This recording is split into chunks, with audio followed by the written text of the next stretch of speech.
And we have on the line the lady, the new president of your Principal Director of NIA. Good morning. How are you doing? Danielle? Are you hearing me now? Yes, Miss Archer. How are you? No. It seems as if they put you into a position at a time when things are getting very hot. Oh, Lord. As it was said in Esther, for a time such as this, eh? What a thing. Now, you are a friend of this program, and we always have you on to speak on issues.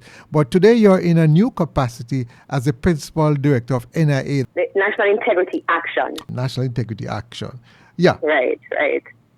I am going to ask you, so I'm going to leave you to start anywhere. What the hell is going on? Something is not right when it comes to the Integrity Commission and all this talk about signing the Code of Ethics. And I know you guys have been pushing for integrity and so on, but the people are confused.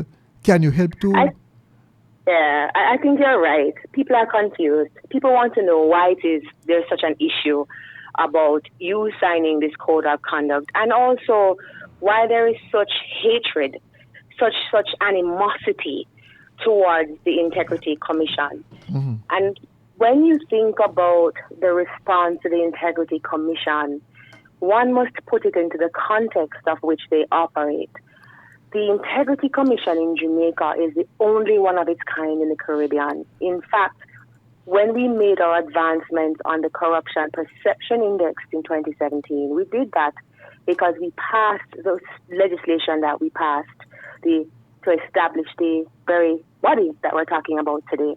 And that was seen in the eyes of the international community as very good, a good step towards combating corruption. The watchdog group of Integrity Action is here to share with people the importance of governance, to provide that information. And one of the things we're noting is that persons do question, why is there such a pushback on the Integrity Commission itself? Whether it is on account of the blunders that have been made, which the Integrity Commission, which is different from NIA.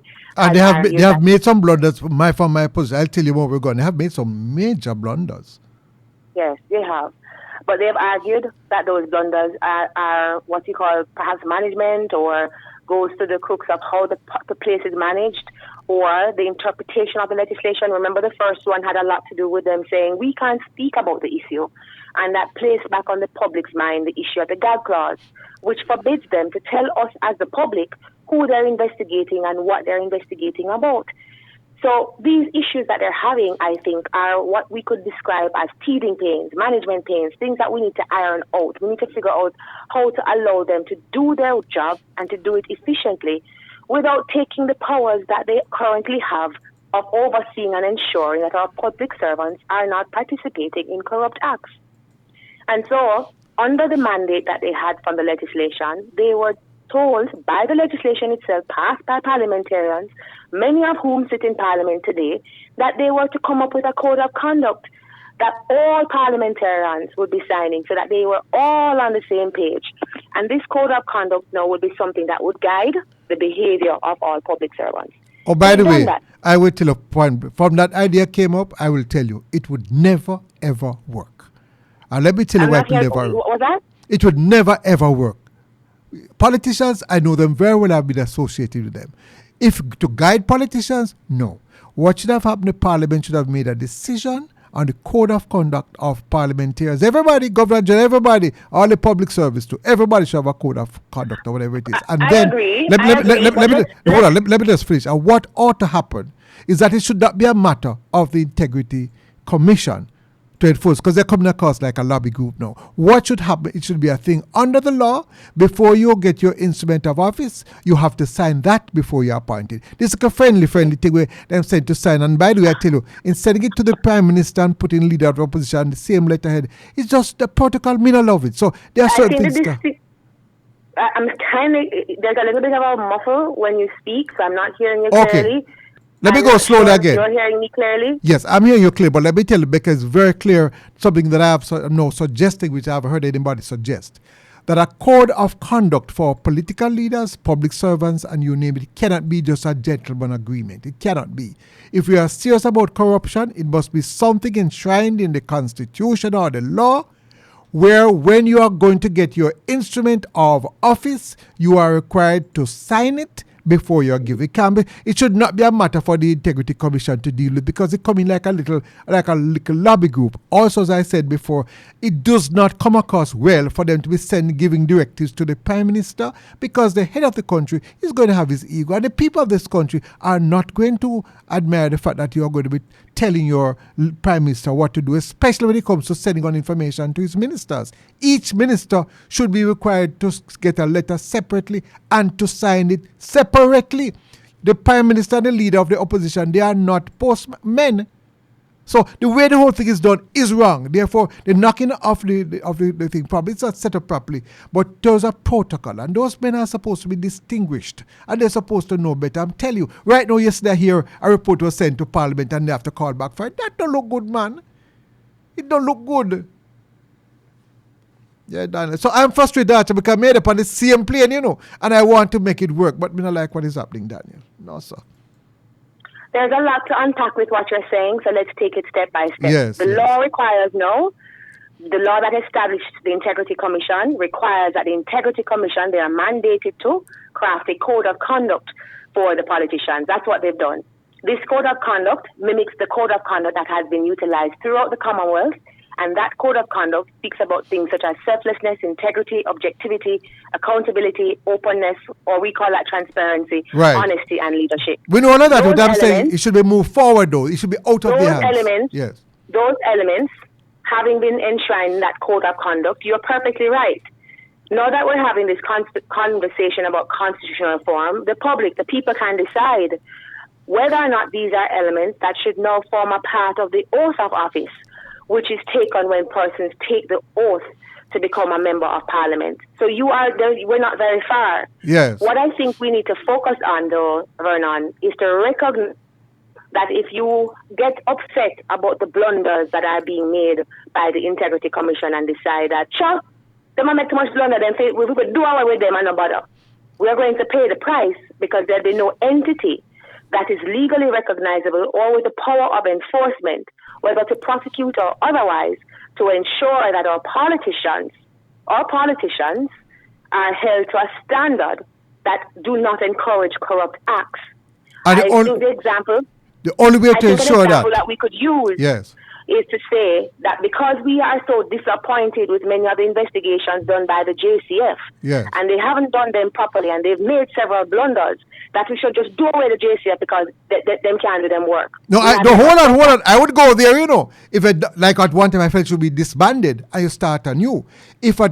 What you need, the idea is important. There's no point in starting anew when you have a foundation, and what it requires is for you to look at what the practices are and what the processes are, and to see whether or not you can, which is what the JCF has done over time, is to examine their practices, examine their procedures, and seek to improve them. But the problem, Daniel, the problem is if you reach the point where those who are there, the systems are not in place, and the people lose confidence, it's the people need support from. It's the people should be calling for it. If they lose support, we ask, make sense. And the people won't call for it if the people don't understand the great importance that is upon the Integrity Commission. If it is that our very leaders who are the subjects of investigations or can be the subject of investigations are fearful of the Integrity Commission, is that the reason why we're trying to make sure that everybody comes on our side to say do away with the IC because they are an irreputable set of persons? But I can't answer you that. If persons like myself... I'm not asking you to answer that. What I'm trying to establish, perhaps I'm not being very good at it, but what I'm trying to establish is all the conversations that we're having about the Integrity Commission, we need to focus on the processes as opposed to saying that it doesn't serve its purpose. The purpose it serves is to ensure that our politicians have the kind of fear and reverence for the fact that there's an entity that is empowered to ensure that as they conduct their public duty, they are not engaged in corrupt acts. All right, let me help you now. What needs to happen now, we need to shift the focus from the political leaders. Now, you're on this program. You must worry about the other broadcasters now. We need to sing the Sankey. The people need to pick it up and sing the Sankey. I think too much emphasis and too many persons are zooming in on what the politicians have to say, and we're looking for endorsement from them. So how would we, which is one of the things, Vernon, that we have to do as we transition into understanding that governance is not just about the politicians. That's why you're on this program this morning.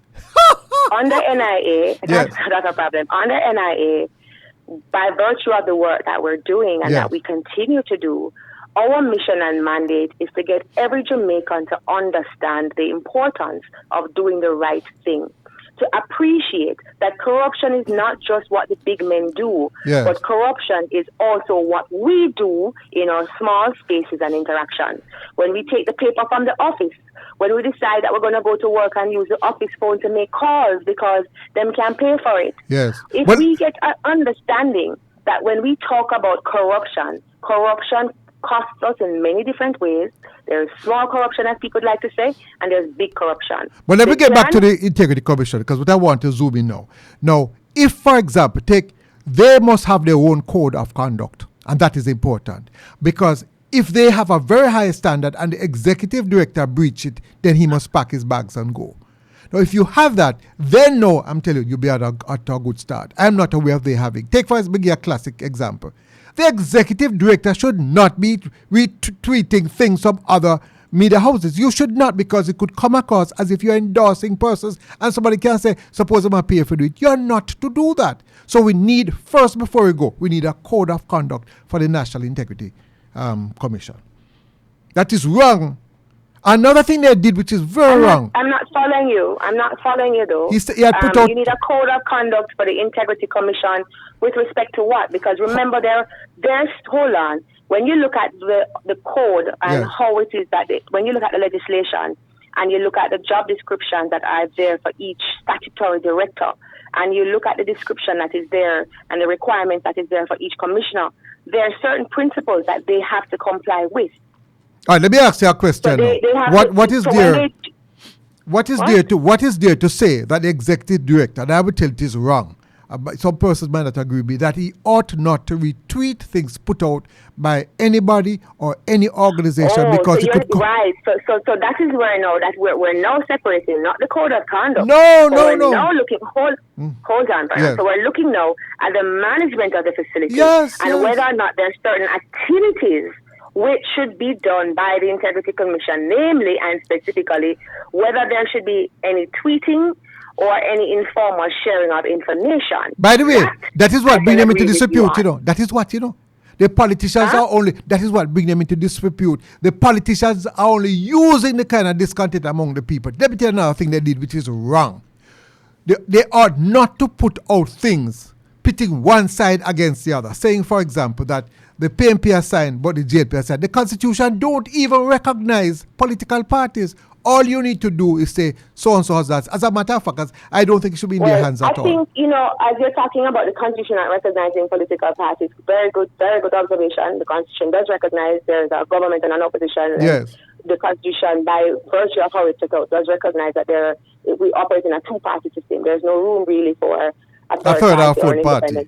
Yes. So, one without the other. It's still a conversation to have, and I do appreciate you making that point, that this whole conversation of the code of conduct, and perhaps a great extent, the Integrity Commission, the formalities of it should be in the Constitution. Yes. And by the way, spokesperson from the opposition party, there's some of them are not members of parliament. They have no status in law. Help me, you're the lawyer. I'm only giving from my general knowledge. How are you going to tell these private citizens to sign a code? You can't. Well, and by the way, if they don't abide by the code, what are you going to do? On what basis? You're going to sue them? You're going to sanction them? Or are you going to sanction them? That is why you are going to now talk about accountability mechanisms, Mr. Vernon. Yes. So a code of conduct, remember, I guess I use the word remember because it makes me look so like old. But when you and I agree to a code of practice, how we're going to do something, what we're actually doing is ensuring that we both agree to how we're going to practice. In the old days, we would say that in the old days, we would say, what is a gentleman's agreement? But with now politics? We understand that our words mean nothing. In politics? So we now need to have and institute what is called an accountability mechanism that takes into consideration how it is that we're going to enforce, what are the sanctions that are going to be imposed for all persons who touch and concern this particular activity, which we're talking about public service now, we need to remember that as much as we talk about people being employed and being paid like CEOs, ultimately they are public servants. And so how we govern our actions as public servants, there has to be a mechanism in place to allow for accountability. It is through that you're going to have the enforcement mechanism now to ensure that the principles of the code are adhered to, which is why I look forward, like many of my fellow Jamaicans, to hearing what the Prime Minister has to say when he intimated that he'd be laying a bill that speaks to accountability and the code. It may very well be that the code enshrines a part of what is going to now be but the before you go, mechanism. I don't want to hear what the Prime Minister has to say. They need to talk to the Jamaican people and hear what the people has to say, and then the Parliament, can interpret it to our foot. You know, you are a beautiful soul, because what we have been trying to do over the last several weeks is to highlight the importance of public participation. But this is the problem we're having, Vernon. You have a wonderful radio program that says to people, get involved. If you were to ask people to support your blog, one or two of them are going to respond. Then you talk about having activities. You talk about having activities and say to people, yes, support the town halls, support entities like NIA, support entities such as JAMP, and only one or two people come out to support. The challenge we're having as people participation is for people to understand that merely having a veranda conversation is not going to change the dynamics. We need to get involved. And we get involved by supporting radio programs like yours and supporting entities like JAMP and NIA. And you want me to tell you something now? If you don't have that conversation, the point of saying that you want change is not going to happen. You want me to tell you something now? You must continue, or I want to continue to try your best. And I'm trying my best too, because I'm telling you, getting support is not easy.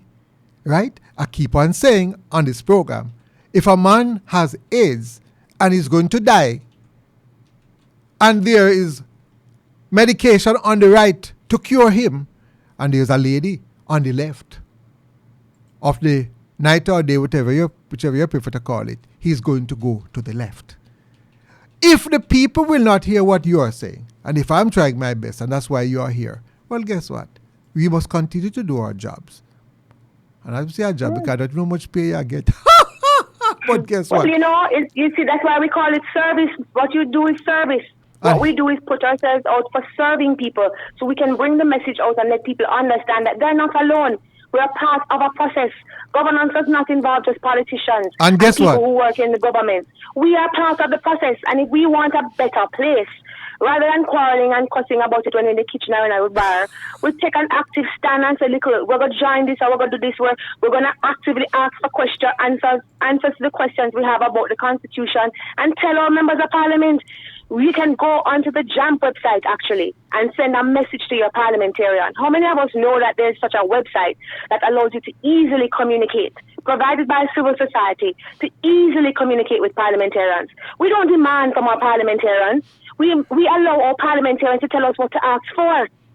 Well, we need to what? now change the game and start saying to them, tell us why you're not signing the code. Tell us why it is that we don't understand when you get this money from the constituency fund, why you choose to spend it over there. Did you ask us if you want to build a bridge, or did you ask us if we wanted a school? What are the plans we're having? Demand from them. Well, but we don't demand. What we simply do is hear what they have to say so that when they come out, they get the impression that they're better than us. They're not better than us. Well, them born, me born. Them live, me live. Them dead. Them I got dead, and me I got dead. So, they're not better than me. But I will tell you, you have to continue the one you do. You're not your conscience, not my conscience. It's not an easy road. But one thing I will say, in doing what you do, if the people don't hear, continue what you're doing. But if they don't hear, they will feel. And I will tell you, since I've been doing this type of work for many years, many have felt it. I've seen the Ponzi schemes. I've warned them about take their money up to this man. Me warn a woman, not take up your $2,000, go give place, and visa come, then do it same way. Praise the Lord, we not lose none yet. So what you going to do? You can't enforce what is good on the people until the people realize what is good for them. All you have to do is to continue to preach the word and hope that one day, they will hear. Because if they don't hear, they will certainly feel it. Thank you very much, ma'am. We need you back again. And don't tell me you're You're busy welcome, working sir, hard. Now that you get new position, you have to talk to me more. You don't have a choice. I'm sorry for you. And Not a what we problem. need to Not a do, you problem. see, rather not the politician, man, because trust me, I respect much of the politicians. I know them very well. I grew up with some of them. I go to school with them. We have to zoom in on the people and look at, we set up the system, fight for setting up the system so the Integrity Commission function in a particular way so that the executive director have to watch his ego and watch what he writes and put out, because innuendos can do far more harm than good. What is should be at the pinnacle of what you're trying to achieve is integrity, not your ego, not what you think how things should go, but basically what the nation as a whole. Because sometimes you take on a job and you're doing it because you feel that you're Lord God Almighty and you're on the road to evangelize the rest of us. That doesn't work. Enough said. I'm talking in parable. Enough said. I'm talking in parable. So it has to be a consensus. So even the code, me and you can make up nice and encourage people, but a one man can't take it up on himself as a crusader and take on the political system, because let me tell you something, that the political system with them hardcore people behind them is a rock. I have taken it on and I'm proud to tell you, me shake it already and I will shake it again. But when you do it, you're a madman. And I know what nearly happened to me some years ago. And I know what nearly happened to me when I was in East Kingston. I'm still lucky to be on radio talking. It is not an easy road, but you keep on doing what you're doing. Thank you very much, ma'am. We'll talk again. Next week we might talk again. And I beg you, think of the system you need to put in place, the constitution, put in that, in that. Don't waste time with to argue with the political leaders. Waste of time. Let me tell you that. Pressure them to put things in place and educate the people them, and so that we can get a whole heap of people though. All the people that listen to our political gossip and source up on the internet. Lord have mercy. It means that university and high school don't seem to be helping us at all. Lord have mercy. I saw you very frustrated this morning, eh? You better calm it. Well, we keep pushing and we keep educating, and NIA is always available to talk to youth groups. We're available to speak to community groups. We are available to share and to give that information as to what is good governance, and to let everyone understand that we are part of the process together. And as we look forward to crafting the new Jamaica, because it's Jamaica for Jamaicans, all Jamaicans, wherever you are, yard and home, that it's our responsibility. So let's take the responsibility that we now have in hand and get to work. We can start asking these questions and getting our leaders to shape documents that are influenced by us. And I want to wonder about something before you leave me. I wonder when will someone or some organization, because right now we're doing it out of the goodness of my heart, and that is probably putting me into trouble, because you see much time I'll give you, because it's giving it for the good of Jamaica. But I wonder when somebody will listen to us and say, you know what, let me give support to this program on radio so that persons like you can come on and speak for half an hour. I wonder when. Until that happens, ma'am, the politicians, they have the taxpayers' dollars, they have the public relations gurus, I have everybody. You don't. All right? So that's a challenge I throw out to corporate Jamaica and to those who say they wish the country well, including the ministers of religion who waste time arguing politicians. Which one of you will step forward and say, listen, I'm going to sponsor this or do this? And if you can't say that, then I say, pack your old bags and go and stop being a bunch of hypocrites.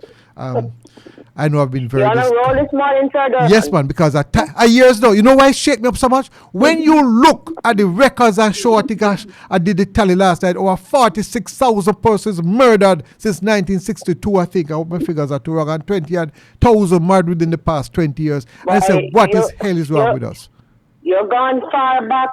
We don't need to go so far. We don't need to go far back. I remember that little girl the other day, and that's... I don't think I'll ever... My heart kind of skipped. Anyhow, you do a wrong thing a while ago, and I'm going to cut you though. You're affecting my emotions. Yeah. I'm just saying, we've gotten a little bit more vicious. And when you think about the fact that child... And let me tell you my position on that one. Whether it's a child or an adult, yeah, but it is wrong and we need to do something about it. This is too much. The little girl just rocked me. I don't know, maybe. Yeah, I have to go now. I broke all the rules this morning, but waiting a while ago, make me have to come off the air. All right. Have a great one. Thank you for reaching out. Have a great day. Bye-bye. Thank you. All the best. Danielle Archer, Principal Director for NIA.